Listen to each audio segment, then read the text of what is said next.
में आगे के प्रश्न को पढ़ेंगे जहाँ पे 30 महत्वपूर्ण प्रश्न होंगे और आज की सीरीज आपके लिए काफ़ी महत्वपूर्ण होगी क्योंकि हम केवल प्रश्नों की व्याख्या ही नहीं पढ़ेंगे बल्कि ये जानेंगे कि इन चारों विकल्पों का क्या क्या मतलब है और ये परीक्षा में बार बार पूछे जाने वाले प्रश्न हैं। अगर आप सिलेक्शन के लिए पढ़ रहे हैं, सरकारी नौकरी के लिए पढ़ रहे हैं, तो इस वीडियो की अंत तक बने रहिएगा। लेकिन इस वीडियो को पूरा देखने से पहले आप लोग कॉपी कलम लेकर बैठिएगा क्योंकि जो जो की पॉइंट आपको बेहतर लगेगी, जो परीक्षा वाले की पॉइंट होंगे, उन्हें आप सभी को नोट डाउन करते चलना होगा, लिखते हुए चलना होगा क्योंकि सिलेक्शन के लिए कुछ चीज़ें आपके लिए बहुत ही महत्वपूर्ण और ज़रूरी भी होती हैं। प्रश्न आपके सामने दिख रहा होगा। निम्न कथनों पर विचार कीजिए, नीचे दी गई कूट को चुनिए। ठीक है, प्रश्न आपके सामने है। अब ये कह रहा है कि पृथ्वी के अक्ष के उत्तरी सिरे का उत्तरी ध्रुव कहते हैं। ठीक है, अब 45 अक्षांश की लंबाई विषुवत रेखा की आधी होती है। पृथ्वी के अक्ष के समानांतरता, पृथ्वी के अक्ष की समानांतरता है जी नहीं, 23 सही 1/2 डिग्री झुकाव है। मतलब यह तो आपको गलत हो गया। ठीक है, यहाँ पे क्या हो गया, आपका गलत हो गया। अपसौर अवस्था में पृथ्वी की परिभ्रमण गति तीव्र होती जी नहीं, उपसौर और अपसौर की अवस्था में ऐसी कोई घटना नहीं घटती। ठीक है, केवल नज़दीक और दूर का सवाल है। मतलब यहाँ पर अगर हम देखें कि 45 अक्षांश की लंबाई, जैसे यहाँ से हम ये देखें, ये हो गया 0 डिग्री। अब हम 45 अक्षांश तक आएंगे, यहाँ से लेकर यहाँ तक जब 90 है, ये पूरा 90 है। ठीक है, अगर यहाँ पे देखा जाए तो यहाँ से लेकर यहाँ तक पूरा 90 है और ये 45 और ये 45 है। इसका मतलब भी क्या हो जाएगा, आधी हो जाएगी विषुवत रेखा के, माने ये भी सही है और ये भी सही है। 1 और 2 इस प्रश्न का सही जवाब होगा। मतलब इस प्रश्न का जो सही विकल्प होगा वह 1 और 2, अर्थात ए इस प्रश्न का सही और राइट आंसर होगा। अगर आपको वीडियो साफ नहीं दिख रहा तो वीडियो की क्वालिटी सर्वप्रथम आप बढ़ा लीजिएगा ताकि वीडियो आपको पूरी तरह से एचडी में दिखाई दे।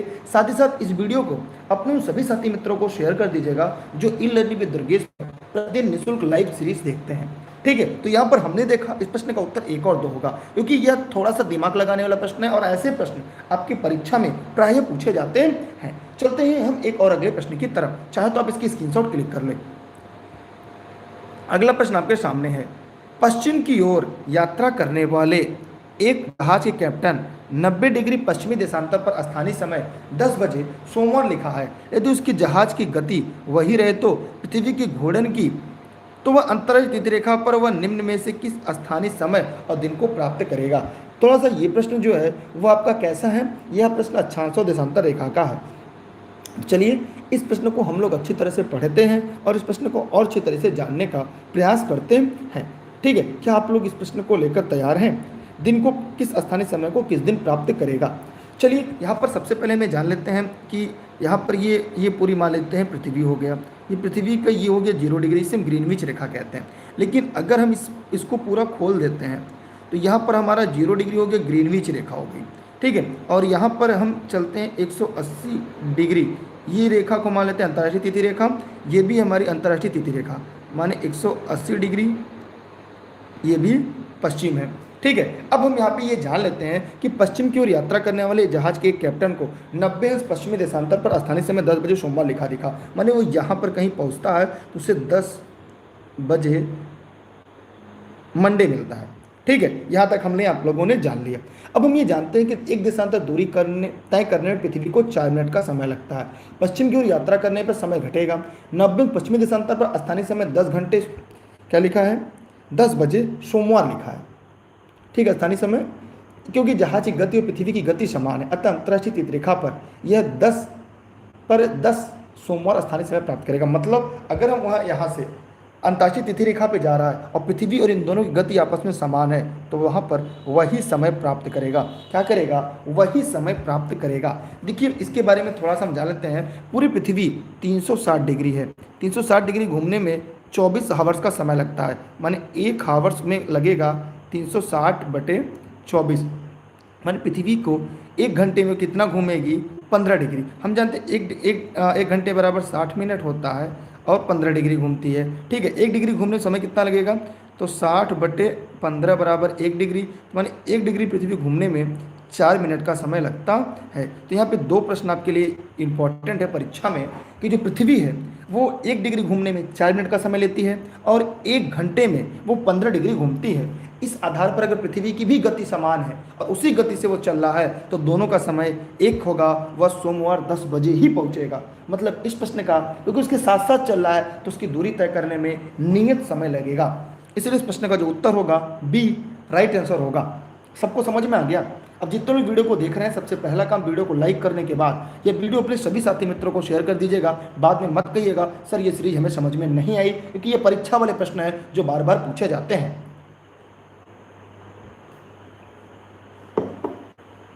चलते हैं अगले प्रश्न की तरफ।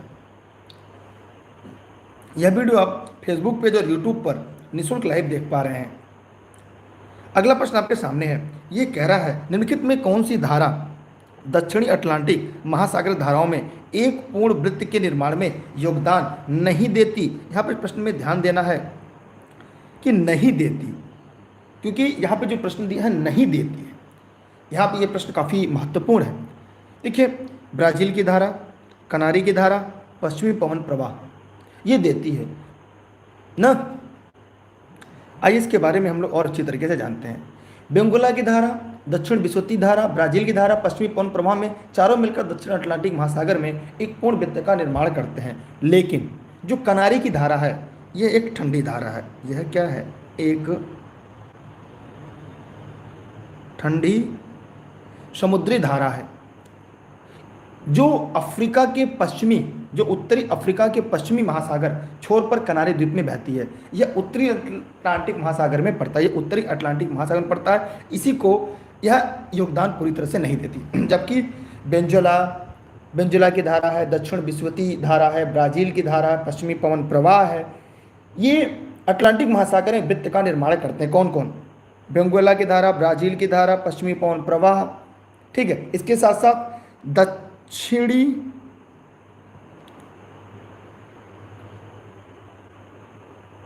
विषुवती, ये मिलकर एक चक्र बनाते हैं। लेकिन कनारी की धारा नहीं। एक प्रश्न आपकी परीक्षा में आता है कि कनारी की धारा कौन सी धारा है, तो रट लीजिएगा जो कनारी की धारा एक ठंडी धारा है। ये मोस्ट इंपॉर्टेंट प्रश्न है। यह उत्तरी अफ्रीका के पश्चिमी महासागर की छोर पर कनारी द्वीप में बहती है और यह उत्तरी अटलांटिक महासागर की धारा है। कौन सी? उत्तरी अटलांटिक महासागर की धारा है। क्लियर हो गया? चलिए हम चलते हैं एक और अगले प्रश्न की तरफ। देखिए क्लास के टाइमिंग आप लोग को पता होना चाहिए, क्लास कितने बजे चलती है, तो आप लोग टाइम से लाइव आ जाया करिए, बार बार आपको कहना ना पड़े, ठीक है। और ये सिलेक्शन के लिए ही क्लास पढ़ाई जा रही है। इसका एक उद्देश्य वो प्रश्न लेकर आना जो परीक्षा में बार बार पूछे जाते हैं।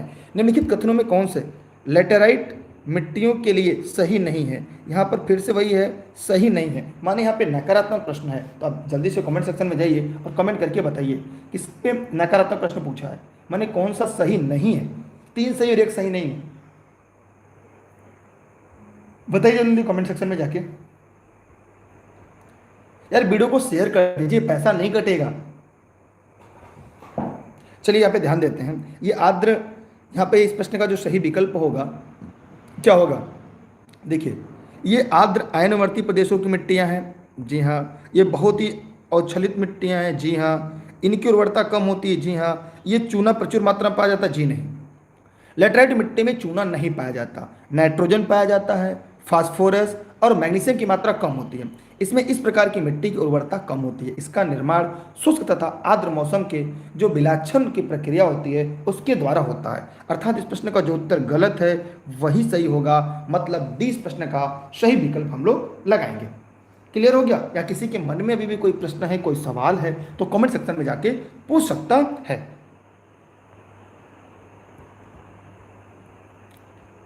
वर्मुडा, जो वर्मुडा टाइल्स है कहाँ अवस्थित है? बताइए जल्दी से कमेंट करके। ये हम लोगों ने पढ़ लिया है, इसलिए यहाँ पर आपका प्रश्न का गलत नहीं होना चाहिए। पश्चिमी उत्तरी अटलांटिक महासागर, दक्षिण पूर्वी अटलांटिक महासागर, दक्षिण हिंद महासागर, प्रशांत, यहाँ दोनों पे नहीं है। अब ए और बी में बताइए इस प्रश्न का उत्तर क्या है? बताइए इसमें ए और बी में इस प्रश्न का उत्तर क्या होगा? लाइव देखने वाले बताएं या वीडियो को जो बाद में देख रहे हैं वो भी कमेंट में जाकर कमेंट किया करें। देखिए यहाँ पर इस प्रश्न का उत्तर होगा ए, पश्चिमी उत्तरी अटलांटिक महासागर। ये हमने आप लोग को पढ़ाया था, इसलिए यहाँ से इस प्रश्न का उत्तर गलत नहीं होना चाहिए, ठीक है। किसी के मन में कोई सवाल कोई प्रश्न हो तो जल्दी से फटाक से पूछ लें। चलते हैं और अगले प्रश्न की तरफ। निम्नलिखित में कौन सुमेलित है? 3 नहीं 1 है, वही बताना है। कौन सुमेलित है? गोंड अफ्रीका में है, बताइए। देखिए गोंड जो है ये भारत में है, ये तो आप लोग पहले से जानते होंगे। ये कौन सी है? गोंड ओरान, ये भी भारत में है। लैप्च, ये यूरोपीय टुंडा है, यूरोपीय कह सकते हैं टुंड्रा। सभी लोग लिखना चाहे तो लिख लीजिएगा, वैसे आपकी मर्जी, लिखें या ना लिखें। हमने पहले कहा था कि हम प्रश्नों की विधिवत व्याख्या करेंगे, इसलिए एस्किमो जो है कनाडाई क्षेत्र में, साइबेरियन क्षेत्र में पाई जाती है। कनाडा में, ग्रीनलैंड में, साइबेरियन क्षेत्र में, अर्थात इस प्रश्न का जो सही उत्तर होगा वो आपका ए राइट आंसर होगा। अगर आपने इस प्रश्न का विकल्प ए लगाया है, इसका मतलब आपका जवाब पूरी तरह से सही है। ए वालों का यह राइट आंसर है। ठीक, अभी किसी के मन में कोई प्रश्न है, कोई सवाल है तो जल्दी से पूछ लें, अन्यथा हम बढ़ते हैं अगले प्रश्न की तरफ। कोसाधारी वन नहीं पाए जाते। यहाँ पर देखिए जो कोसाधारी है इसको हम कोणधारी कर लीजिएगा। यहाँ पर ये टाइप गलत हो गया है, इसे लिख लीजिएगा कोणधारी वन, कोणधारी वन नहीं पाए जाते। तो 3 जगह पाया जाता है, 1 जगह नहीं पाया जाता। तो जल्दी से कमेंट बॉक्स में जाइएगा और कमेंट करके बताइए। देखिए आज की क्लास अगर आप लोग शेयर नहीं करेंगे, लोगों तक नहीं पहुंचाएंगे तो क्लास को हम भी छोटा कर देंगे। ठीक है, जब आप लोग यार मदद नहीं करेंगे, आप लोग सपोर्ट नहीं करेंगे तो अकेले कितनी मेहनत की जाएगी। लोगों तक पहुंचाना उतनी जिम्मेदारी आपकी जितनी मेरी। कोणधारी वन नहीं पाते, इसके बारे में हम लोग जान लेते हैं कि कहाँ कहाँ पाए जाते हैं, कहाँ कहाँ नहीं पाए जाते। देखिए फिनलैंड में पाए जाते हैं क्योंकि ये साइबेरिया है, बर्फीले प्रदेश में पाए जाते हैं। तो ये टैगा वनस्पति कहलाती है, इसे हम टैगा वनस्पति भी कहते हैं। ये कनाडा में मिलता है, स्वीडन में मिलता है, फिनलैंड, नॉर्वे, उत्तरी अमेरिका, यूरेशिया आदि क्षेत्रों में पाया जाता है। कनाडा पाया जाता है, स्कैंडिनेविया में पाया जाता है, लेकिन अमेजोरिया में नहीं पाया जाता। अच्छा, इस प्रकार के जो वन होते हैं, इस प्रकार के वन को हम टैगा वन भी कहते हैं। कौन सा वन? टैगा वन भी कहते हैं। यह बात आप यही या बर्फीले प्रदेश में पाया जाता है, ऐसे जान लीजिएगा। ऐसे वन जो होते हैं बर्फीले क्षेत्र में मिलते हैं, इसलिए इससे होगा आपको विकल्प कभी आएगा तो आप आसानी से कर लेंगे, माने जो गलत है वही सही है। ठीक है, समझ में आ गया सबको? या किसी के मन में भी कोई प्रश्न है, कोई सवाल है तो कमेंट करके जवाब जरूर देगा। चलिए अगला सवाल है आपके, निम्नलिखित में से किसका सुमेलन नहीं है? मतलब 3 है और 1 नहीं है, तो यहाँ पे ध्यान देना नहीं, क्योंकि अगर आपने इस प्रश्न को ध्यान से नहीं पढ़ा तो मेरा पढ़ाना बेकार हो जाएगा, क्योंकि नहीं वाले प्रश्न को आपको बारीकी से देखना जरूरी होता है। तो जल्दी से कमेंट सेक्शन में जाइए और कमेंट करके बताइए। देखिए फिजी की राजधानी सुवा है, ये राजधानी, देखिए ये राजधानी है, ये देश है और ये राजधानी है। कुछ लोग को ये पता ही नहीं है कि ये दोनों है क्या, इसीलिए कहते हैं क्लास को डेली पढ़िए, समय से लाइव आइए, तभी आपका काउंसलिंग की है। क्या है? लिखना चाहे तो लिख लीजिएगा, जितने लोग वीडियो को लाइव देख रहे हैं। हेलसिंकी। ओस्लो किसकी राजधानी है? कमेंट सेक्शन में जरूर जवाब दीजिएगा। गुयाना की राजधानी जॉर्जटाउन है। लेबनान की बेरूत है, लेबनान की राजधानी बेरूत है। ये आप बताइए ओस्लो किसकी राजधानी है? तो मैं आपसे पूछना चाहूँगा कि नॉर्वे की राजधानी क्या है? नॉर्वे की राजधानी क्या है? जितने लोग इस वीडियो को देख रहे हैं वो कमेंट बॉक्स में जाएंगे और कमेंट करके दिए गए प्रश्न का जवाब देंगे। विश्व भूगोल की एनसीईआरटी सीरीज की वो टॉपिक है जो आपकी परीक्षा में बार बार प्रश्न पूछे जाते हैं। यह आप लोग को कक्षा 10 के विश्व भूगोल के एनसीईआरटी सीरीज में यहाँ पे ये प्रश्न आपको आसानी से मिल जाएगा। चलते हैं अगले प्रश्न की तरफ। आप चाहे तो इन प्रश्नों की स्क्रीनशॉट रख लें। अगला प्रश्न आपके सामने है, यहाँ पर यह बताना है, कथन और कारक वाला प्रश्न है। ठीक है, कृष्ण छिद्र को ब्लैक होल कहते हैं। एक ऐसा खगोलीय अस्तित्व है जिसे दूरबीन से देखा नहीं जा सकता। सही है गलत मुझे नहीं पता, आप बताइएगा।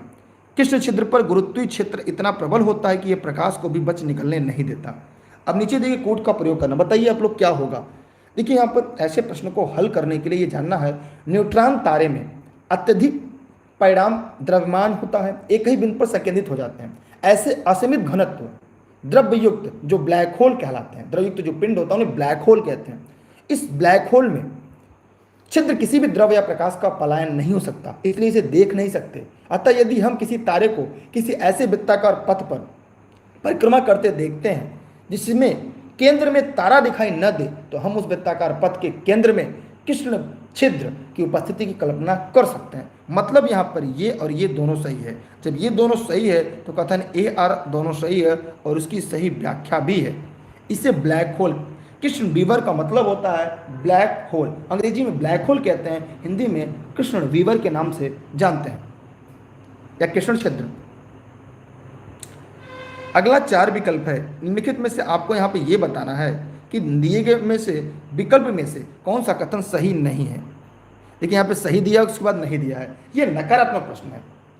ठीक है, ये कैसा प्रश्न है, ये नकारात्मक प्रश्न है। बताइए जल्दी से, कमेंट सेक्शन में जाइए और कमेंट करके बताइए जितने लोग वीडियो को लाइव देख रहे हैं, चाहे फेसबुक पे चाहे यूट्यूब पे।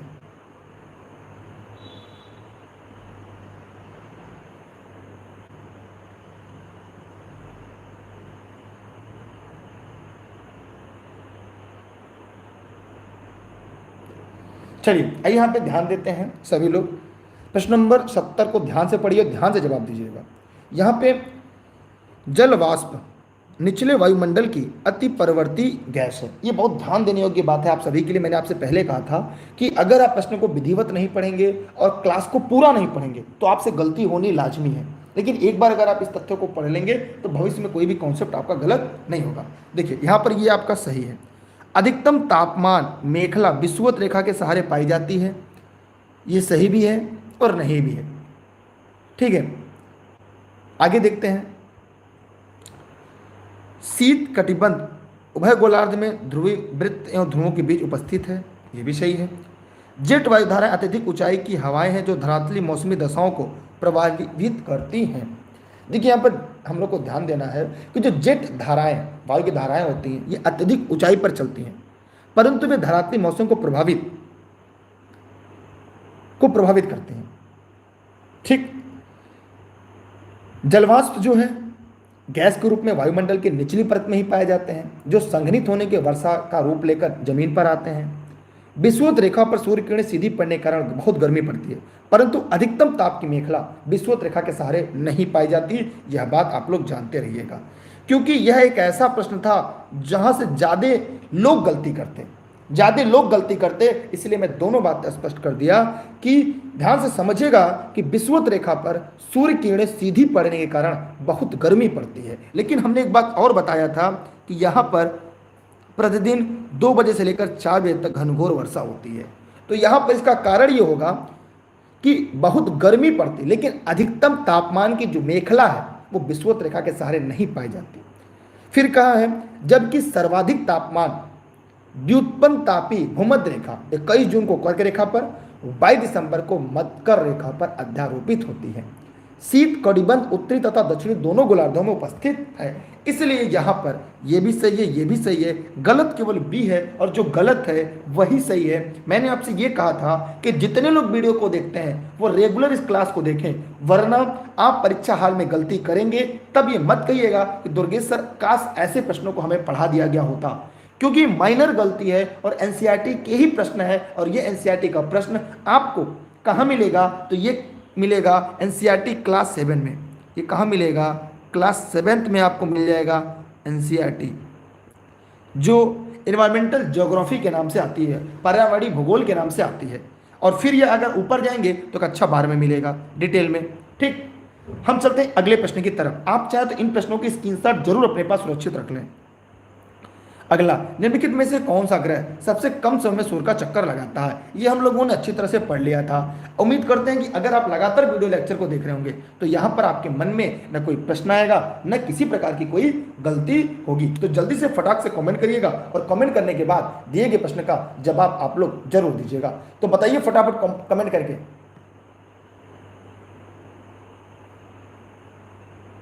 जितने लोग वीडियो को लाइव देख रहे हैं सभी साथी फटाफट जाएं, कमेंट करें और बताएं।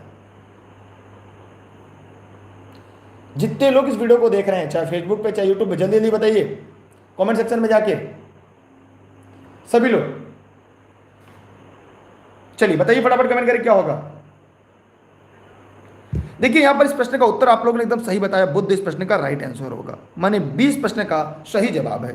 माने जो बुध ग्रह है यहां आप लोगों ने एकदम सही है कि सबसे कम समय में सूर्य का चक्कर पूरा करता है। ठीक है, मैं उम्मीद करता हूं यहां तक आप लोग के सवाल जो पूरी तरह समझ में आ गया होगा। चलते हैं अगले प्रश्न की तरफ। अगला प्रश्न आपके सामने है, जल्दी से कमेंट सेक्शन में जाइए और बताइए जितने लोग वीडियो को लाइव देख रहे हैं सभी साथी, चाहे फेसबुक पे चाहे यूट्यूब पर, जहां भी आप देख रहे हैं वो जवाब जरूर दीजिएगा सभी लोग। ठीक है, बताइए फटाफट कमेंट करें क्या होगा। जितने लोग वीडियो को लाइव देख रहे हैं चाहे फेसबुक हो चाहे यूट्यूब हो, जहां पर ये भी देख रहे हैं सभी साथी फटाफट कमेंट करेंगे और दिए गए सवाल का जवाब जरूर देंगे। देखिए इस प्रश्न का अगर सही विकल्प की तरफ हम लोग बढ़े या अग्रसर हो तो इसका उत्तर क्या होगा, जल्दी जल्दी कमेंट करिएगा सभी साथी, सभी लोग फटाफट कमेंट करिए, जल्दी जल्दी जवाब दीजिएगा। देखिए प्रश्न नंबर 72, इस प्रश्न का उत्तर क्या होगा। यहां पर एकदम आसानी से मैं आपको समझाऊंगा, जितने लोग इस वीडियो को देख रहे हैं वे सभी लोग थोड़ा सा धैर्य रखेंगे और सारी प्रश्नों को हम अच्छी तरह से क्लियर करने का प्रयास करेंगे। ठीक है, देखिए यहां पर इस प्रश्न का उत्तर क्या होगा। देखिए जायरे से नीदरलैंड की तरफ अगर आप बढ़ते हैं तो भूमध्य रेखा, उष्णकटिबंधीय, भूमध्य सागरीय, पश्चिमी यूरोपीय, माने इस प्रश्न का उत्तर जो होगा कौन सा क्रम सही है, यहाँ पे ये बताना है कि कौन सा क्रम सही है। तो यहाँ पर होगा भूमध्य रेखीय जलवायु। देखिए जायरे से, देखिए मैं यहाँ से दिखा रहा हूँ जायरा, यहाँ पे हो गया जायरे। ठीक है, जायरे से अगर हम नीदरलैंड की तरफ जा रहे हैं तो जायरे से जब नीदरलैंड की तरफ चलेंगे तो क्या होगा, जायरे से नीदरलैंड की तरफ जाने में पहले भूमध्य रेखा मिलेगा, लिखना चाहे लिख लीजिएगा, पहले भूमध्य रेखी जलवायु। ठीक है, उसके बाद उष्ण मरुस्थलीय जलवायु, उसके बाद उष्ण मरुस्थलीय जलवायु, फिर उसके बाद भूमध्य सागरीय जलवायु, फिर भूमध्य सागरीय जलवायु, फिर पश्चिमी यूरोपीय जलवायु, फिर पश्चिमी यूरोपीय जलवायु। तो ये क्रम है किधर से किधर, जब हम जायरे से नीदरलैंड की तरफ चलते हैं तब। तो यहां पे इस प्रश्न का जो सही विकल्प होगा वो ए इसका राइट आंसर होगा, ये बात आप लोग जान लीजिएगा, क्योंकि कौन सा क्रम सही है। ठीक, चलते हैं अगले प्रश्न की तरफ, हम स्क्रीनशॉट चाहे तो कर सकते हैं। अगला प्रश्न आपके सामने है, निम्नलिखित में कौन सा एक देश भौगोलिक रूप में अमेरिका में स्थित होने पर भी राजनीतिक दृष्टि में यूरोप का भाग है। जितने साथी इस वीडियो को देख रहे हैं उन सभी का एक बात तो आप लोग को जानना है कि इस वीडियो को शेयर जरूर करना है। अगर आप शेयर नहीं कर रहे हैं तो इसका मतलब मेरा कितना भी पढ़ाना बेकार है। लोगों तक जब चीज़ें नहीं पहुंचेंगी या लोगों तक चीज़ें नहीं पहुंचेंगी तो कैसे होगा, बताइए जरा कमेंट करके बताइए आप लोग, कैसे होगा जब तक चीज़ें लोगों तक नहीं पहुंचेंगी। तो इतनी मेहनत से जो चीज़ें पढ़ाई जा रही हैं कैसे होगा। देखिए इस प्रश्न के बारे में जान लेते हैं, कौन सा एक देश है जो भौगोलिक रूप से अमेरिका में स्थित होने पर भी राजनीतिक रूप से अमेरिका का हिस्सा न होकर यूरोप का हिस्सा है। बहुत ही आसान प्रश्न, इसको हमने पढ़ाया है। अगर आप लगातार क्लास पढ़ रहे होंगे तो यकीन मानिए आप इस प्रश्न का जवाब जरूर बता लेंगे। बताइए जल्दी से फटाक से कमेंट करके सभी साथी।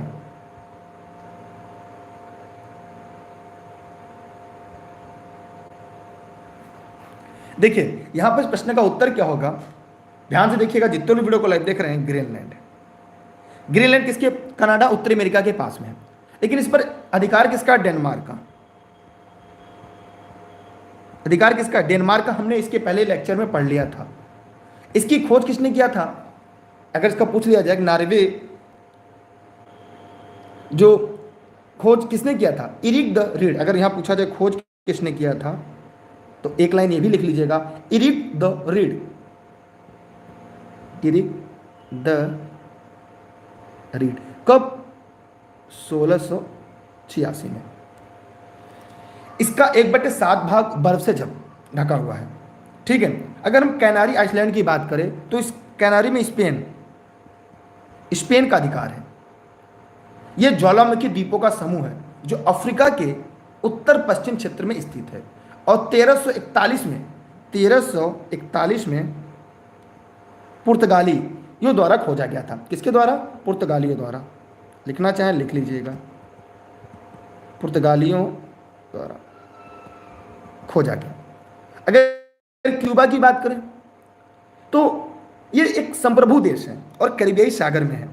ये कैरिबियाई सागर में है। और अगर बात की जाए कि इसको किसने खोजा था तो कोलंबस ने खोजा था। ध्यान दीजिएगा, जितने लोग इस वीडियो को लाइव देख रहे हैं, कोलंबस ने।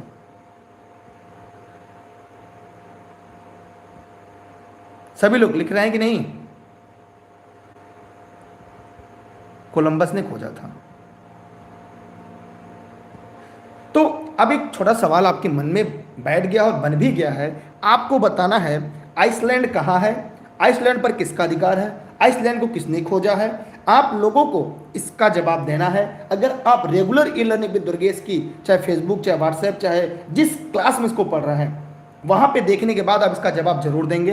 अगर क्लास से संतुष्ट हैं तो अपने 10 साथियों को प्रतिदिन जोड़िएगा, उन्हें बताइएगा क्लास के बारे में। ठीक है, चलते हैं और अगले प्रश्न की तरफ। विश्व की कौन सी सर्वाधिक गहरी झील है? जल्दी जल्दी कमेंट करके और बताइए, विश्व की सबसे गहरी झील कौन सी है? देखिए, सबसे गहरी झील कौन सी है, जल्दी कमेंट करके बताइएगा।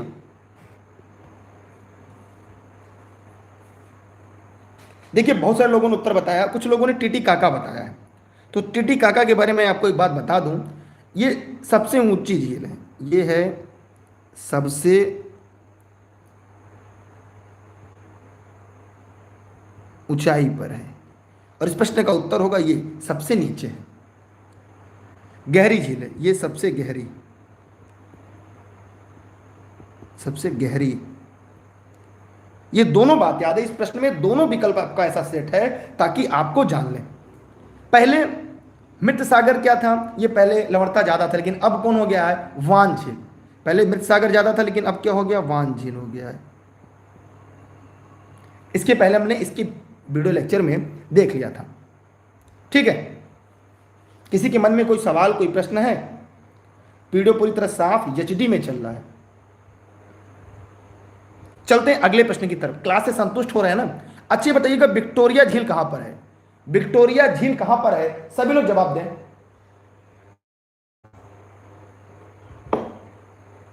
किस महाद्वीप में है? दूसरी बात, एक बात याद रखिएगा, नील नदी का उद्गम कौन सा है? नील नदी का उद्गम आप कमेंट सेक्शन में जाइएगा और जवाब जरूर दीजिएगा।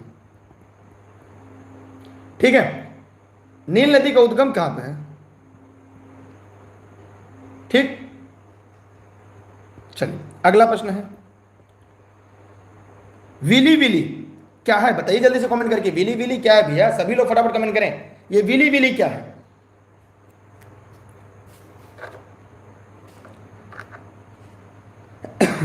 जल्दी बताइए, ये विली विली क्या है? जल्दी से कमेंट करिएगा, ये विली विली क्या है? सभी लोग फटाफट कमेंट करके बताइएगा। चलिए, यहां पे मैं चाहूंगा कि इस तथ्यों को भी मैं स्पष्ट करूं और पूरा स्पष्ट रूप से बताऊं कि विली विली क्या है।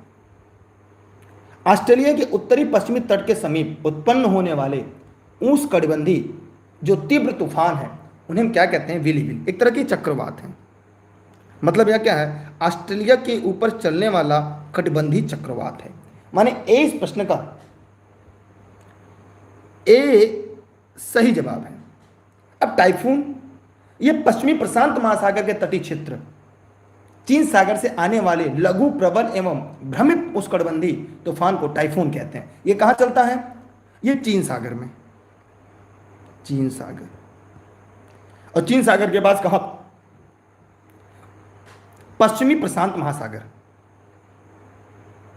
पश्चिमी प्रशांत महासागर के तट के सहारे चलता है। बहुत ऊंचा ज्वार, बृहद ज्वार, जब सूर्य चंद्रमा पृथ्वी एक सीधी रेखा में होते हैं तब बृहद ज्वार आता है। ये हमने आपको पढ़ा दिया है, क्योंकि गुरुत्वाकर्षण एक ही दिशा में कार्य करता है जिसमें बहुत अधिक ज्वार उठता है, और ऊपर उठने को ज्वार और नीचे जाने को भाटा। ज्वार भाटा हमने पढ़ा दिया है। आप अगर लगातार क्लास में पढ़ रहे होंगे आपको इस बात की जानकारी होगी। भारत के ऊपर चलने वाले उष्णकटिबंधीय चक्रवात को क्या कहते हैं? ये नहीं। इस प्रश्न का जो सही विकल्प होगा ए सही और राइट आंसर है। चलते हैं एक और अगले प्रश्न की तरफ। वह कौन सी तिथियां हैं जब दोनों गोलार्धों में दिन और रात बराबर होते हैं? वह कौन सी तिथियां हैं जहां पे दिन और रात आपस में बराबर होते हैं? बताइए जल्दी से। जितने लोग इस वीडियो को देख रहे हैं जल्दी से फटाफट कमेंट करेंगे, और कमेंट करने के बाद दिए गए प्रश्न का जवाब जरूर देंगे।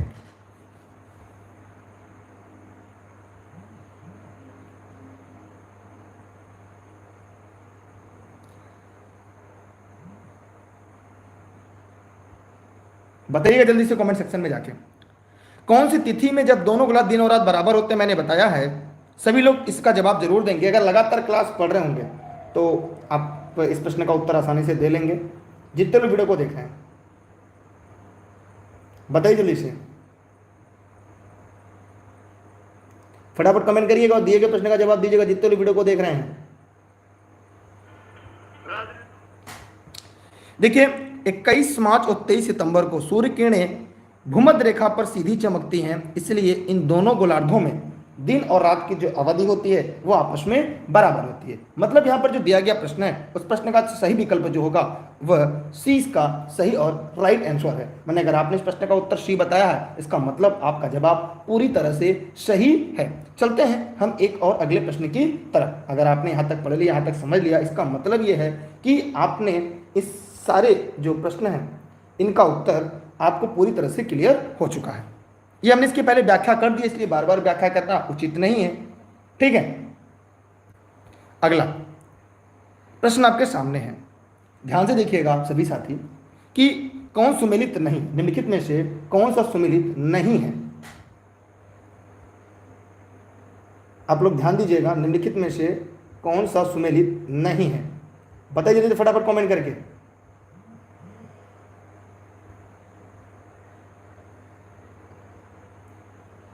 जितने साथी इस वीडियो को देख रहे हैं ना फटाफट कमेंट करें, कमेंट करने के बाद दिए गए प्रश्न का जवाब दें। कौन सा सुमेलित नहीं है? 3 है, एक नहीं है, 77 जल्दी से बताइए। देखिए आप लोग सपोर्ट नहीं करें, आज की क्लास में लगता है जल्दी बंद करनी पड़ेगी। आप लोग न सवाल का जवाब देते ना लोगों तो पहुंचाते हैं, मतलब और बेहतर इतना ज़्यादा जल्दी दे दीजिए ताकि और लोग को लगे यार क्या बात है कितनी जल्दी दिया। देखिए चिनूक ये स्थानीय हवा है, ये संयुक्त राज्य अमेरिका यूएसए में चलती है। बुरन हवा ये सहारा में चलती है, इसका नाम थोड़ा सा और है, ठीक है, लेकिन यहाँ पे बुरन दिया इसलिए यही जान लीजिएगा सारा। एक विजर्ड है जो यहाँ पे दिया है चिली में है, ठीक है, यहाँ पे ध्यान दीजिएगा। और फिर सामुख है ये ईरान में चलती है, लेकिन जो विजर्ड है वो चिली में नहीं चलती। चिली क्या है? दक्षिण अमेरिका महाद्वीप का एक देश है, जबकि जो विजर्ड चलती है ठंडी हवा है, और ठंडी चीज कहाँ पे चलेगी? साइबेरिया और कनाडा। लिखना चाहे लिख लीजिएगा, साइबेरिया व कनाडा के क्षेत्रों में चलती है, जबकि चिनूक एक गर्म स्थानीय पवन है जो अमेरिका में चलती है। सिराको सिसिली में चलने वाली एक गर्म स्थानीय पवन है। ठीक है, यहाँ तक किसी के मन में अगर कोई सवाल हो, अगर कोई प्रश्न हो तो कमेंट सेक्शन में जाएं और कमेंट करके बताएं।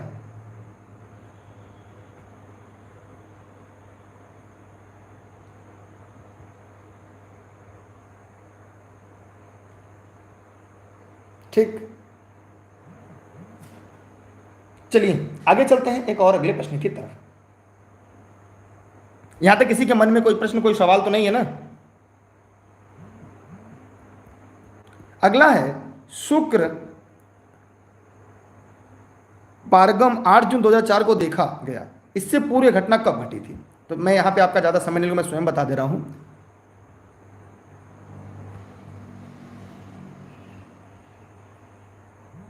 अच्छा, 1 मिनट रुक जाइए, 1 मिनट रुक जाइएगा। इसके पहले 1 मिनट रुकिएगा, 1 मिनट रुकिएगा, यहाँ पे गलती हो गई। चिनुकॉन यूएसए में चलती है, जो बुरन है ये साइबेरिया में चलती है, ये सहारा में चलती है, ये साइबेरिया में चलती है। 1 मिनट रुकिएगा, ये साइबेरिया में चलती है, 1 मिनट रुकिएगा, सही कर लीजिएगा। ये साइबेरिया में चलने वाली एक ठंडी हवा है, ये ठंडी हवा है। स्थानीय पवन है, ये भी है, ये भी ठंडी है। चिनुक आती गर्मी आती है, ये गर्म हवा है, ये गर्म हवा है।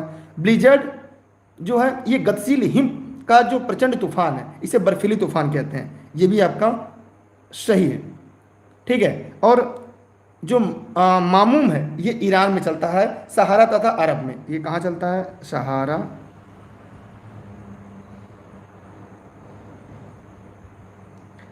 एक मिनट, सहारा और अरब में चलता है, ये सही है, ठीक है। तो यहाँ पे ये चीज़ थोड़ा सा ध्यान रखिएगा। इसे दमघोटू पवन कहता है, इसे क्या कहते हैं? दम घोटू पवन कहते हैं। शुष्क सामुम को कहते हैं, इसलिए इस प्रश्न का उत्तर बी गलत होगा, और जो गलत है वही सही होगा। एक बार आप लोग कर लीजिएगा, ठीक है। एक बार इसको देख लीजिएगा, नहीं तो फिर यहाँ पे थोड़ी सी गलती हो जाएगी, और उसके लिए सॉरी, क्योंकि बुरन जो है साइबेरिया ठंडी हवा चलती है, ठीक है। और हमने चिली बता दे, बिजली जो बिलिजर्ड जो है, यहाँ पे ये बिलिजर्ड ऐसे नहीं लिखा जाएगा, वो बिलिजर्ड होता है, ठीक है। ये एक हिम का प्रचंड तूफान है, इसे बर्फीली तूफान कहते हैं। चलते हैं अगले प्रश्न की तरफ। अगला है जो शुक्र का पारगन, शुक्र का सामने से होकर गुजरना शुक्र का सूर्य पारगन कहलाता है। जैसे ध्यान से देखिएगा, शुक्र का सूर्य के सामने से होकर गुजरना शुक्र का सूर्य पारगमन कहलाता है। ऐसे अवसर पर शुक्र जो होता है काले बिंदु के रूप में आता है, और सूर्य के गाले पर धीरे धीरे धीरे सरकते हुए नजर आता है। यह क्रमशः 8, 105, 8, 121, 8, 105, मतलब 8 देखा जाए तो ये 8 वर्षों के अंतराल पर होता है, ठीक है। समझ में आ रहा है आप लोग को? नहीं आ रहा है? चलिए, जैसे 8 वर्षों के अंतराल पर सूर्य के सामने से गुजरता है। सूर्य का विगत पारगम 6 दिसंबर 1882 को हुआ था। फिर 121 वर्षों के पश्चात, फिर 121 वर्षों के पश्चात देखिए, एक जैसे ऐसे होता है 8 वर्ष, 105 वर्ष, 8 वर्ष, 121 वर्ष, 8 वर्ष, 105 वर्ष, फिर ऐसे 8 वर्ष। तो ये 8 वर्ष के अंतराल पर से सूर्य सामने गुजरता है। विगत अगर पारगम की बात देखा जाए तो यहाँ पे एक बार घटना घटी थी 6 दिसंबर 21 वर्ष के बाद यह 8 जून 2004 को देखा गया, 8 जून 2004 को देखा गया। इसका पुनः अगला अगर पारगम देखा जाए तो 8 जून को, ठीक है, क्योंकि यहाँ पे 121 साल है, अब यहाँ पे कितना साल होगा? 8 साल होगा, तो कितना देखा जाएगा? 8 जून 2012 में देखा जा चुका है। मतलब बुध और शुक्र ग्रह ही पारगमन करते हैं, 2 ग्रह करते हैं। अगर पारगमन की बात किया जाए 2 ही ग्रह करते हैं, एक बुध व शुक्र, 2 ही ग्रह करते हैं। तो यहाँ पर इस प्रश्न का उत्तर जो होगा वो होगा, यहाँ पर 121 वर्ष होना चाहिए था, लेकिन यहाँ पर 122 है, इसको कर लीजिएगा 121 वर्ष, ठीक है, 121 वर्ष कर लीजिएगा, 121 वर्ष, क्लियर। चलिए अगला प्रश्न है आपके सामने, दक्षिणी अमेरिका का चौड़ा वृक्ष रहित घास का मैदान क्या कहलाता है? यार आपकी संख्या कम है, बस एक प्रश्न और पढ़ेंगे, उसके बाद आज की सीरीज खत्म हो जाएगी, ठीक है। आप लोग टेलीग्राम पर दुर्गेश सर सर्च करके ई लर्निंग पर दुर्गेश पर जुड़ जाइएगा, ताकि हर क्लास की लिंक आपको सबसे पहले मिल जाए। जितने भी साथी इस वीडियो को देख रहे हैं, टेलीग्राम पर दुर्गेश सर सर्च करके, आप लोग की संख्या नहीं बढ़ेगी। पारगमन क्या होता है? मैंने बताया कि शुक्र का सूर्य के सामने से होकर गुजरना सूर्य का पारगमन कहलाता है, और बुध और शुक्र 2 ही ग्रह गुजरते हैं। दक्षिणी अमेरिका का चौड़ा वृक्ष रहित घास का मैदान क्या कहलाता है? तो जल्दी जल्दी बताइएगा, पंपास कहते हैं। क्या कहते हैं? पंपास कहते हैं। ठीक है। प्रेरी जो होता है ये उत्तरी अमेरिका में है, ये उत्तरी अमेरिका। ठीक। स्टेपी कहाँ है? एशिया में है। अच्छा, सेल्वा क्या, जरा कमेंट करके बताइएगा, इस सेल्वा क्या है? सेल्वा क्या है? जल्दी से कमेंट सेक्शन में जाइएगा और कमेंट करके जवाब जरूर दीजिएगा। ठीक है। ये प्रश्न के साथ प्रश्न अगर आप याद करते चलेंगे तो जिस दिन सेशन खत्म होगी उस दिन आपका भूगोल से मोस्टली प्रश्न जो होंगे सही होना शुरू हो जाएगा। क्या सभी लोगों ने वीडियो को शेयर कर दिया है? चलिए अगला। ये मौना लोवा एक सक्रिय ज्वालामुखी है, कहाँ का है? देखिए आज के लिए इतना ही। ऑनलाइन क्लास या नोट्स के संबंध में अगर कोई जानकारी चाहिए ई लर्निंग विद दुर्गेश के ऑफिस के नंबर पर आप जानकारी ले सकते हैं। यह क्लास जौनपुर जनपद के सिराजा हिंद से आप सभी के लिए निःशुल्क लाइव चलती है। ठीक है। बताइए, मौना लोवा एक सक्रिय ज्वालामुखी है। कल से आप लोग टाइम से रहिएगा, अगर समय से नहीं रहेंगे तो कोई मतलब नहीं पढ़ाने का। सभी क्लास की लिंक टेलीग्राम पर मिल जाती है। देखिए, मौना ओवा अलास्का, हवाई द्वीप, इटली, जापान। देखिए इसका बी होगा हवाई का। ये फेसबुक पे भी यूट्यूब पर भी निःशुल्क लाइव चल रही है और प्ले स्टोर से ई लर्निंग विद दुर्गेश का ऐप डाउनलोड कर सकते हैं। देखिए यहाँ पर मौना लोवा एक सक्रिय ज्वालामुखी है। ये द्वीप का एक सक्रिय ज्वालामुखी जो यूएसए में, कहाँ पर है? ये आपका USA, United state of America के अंतर्गत है। इसकी ऊंचाई अगर देखा जाए तो 4170 मीटर है लगभग, मुझे एग्जैक्ट याद नहीं है, इतना ही है। अगर विश्ववियस की बात की जाए तो इटली का ज्वालामुखी है। विश्ववियस की बात की जाए वो भी सक्रिय है, हो सकता है पूछ दें। तो मेरा उद्देश्य यही होता है ना कि आप लोग ये परीक्षा में अगर प्रश्न आ जाए तो गलत ना होने पाए। ये विश्ववियस इटली की ज्वालामुखी है। अगर इसकी ऊंचाई की बात करें लगभग ये 1208 मीटर है, लगभग है, एग्जैक्ट मुझे याद नहीं है। जापान की देखा जाए तो फ्यूजियामा, लिखना चाहे तो लिख लीजिएगा, राइटिंग मेरी थोड़ी सी गड़बड़ है। फ्यूजियामा, मेरी राइटिंग गड़बड़ है। अब अलास्का ज्वालामुखी कहाँ पे है? ये डेगेन पर्वत में है। यहाँ देखा जाए तो डेनगिल पर्वत है, अलास्का का ज्वालामुखी है जो संयुक्त राज्य अमेरिका में है। ठीक है। ये कहाँ पर है? अलास्का का। अगर अलास्का में सक्रिय ज्वालामुखी देखा जाए तो क्या है? सक्रिय नहीं है, डेंगेल पर्वत।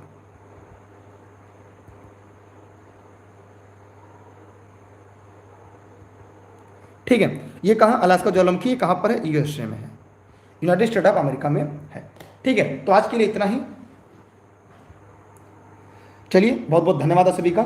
इस वीडियो को अपने सभी साथी मित्रों को शेयर कर दीजिएगा। काफ़ी लंबी क्लास हो गई है, गला भी बैठ जाता है, गला पूरा पकड़ लेता है, लगातार क्लास होती है क्योंकि बाकी पूरे दिन क्लास चलती रहती है आपकी। तो उसके लिए बहुत बहुत धन्यवाद सभी का, आप लोग यहाँ तक जुड़े रहे। ठीक है, चलते हैं तब। बहुत बहुत धन्यवाद, बेस्ट ऑफ लक, जय हिंद, जय भारत। चलते हैं, बाय बाय। हाँ, कल थोड़ा सा ज़्यादा पढ़ लेते हैं। ठीक है, कल हम लोग प्रयास करेंगे थोड़ा सा ज़्यादा पढ़ लेंगे क्योंकि आप लोग तैयार करिए और प्रश्नों का जवाब थोड़ा सा दीजिए। और ये एनसीईआरटी का जो कुछ ऐसे हिस्से हैं जो प्रश्न बार बार पूछे जाते हैं, वो सीरीज हमने आपके लिए पैक करके आपको दे दिया है ताकि आपकी जो तैयारी हो और अच्छी तरह से होना चाहिए। Thanks to all everyone, please share everyone, और लाइक से सब्सक्राइब करें या ना करें लेकिन लोगों तक पहुँचाइएगा। कर भला तो हो भला। बहुत बहुत धन्यवाद आप सभी का, बेस्ट ऑफ लक।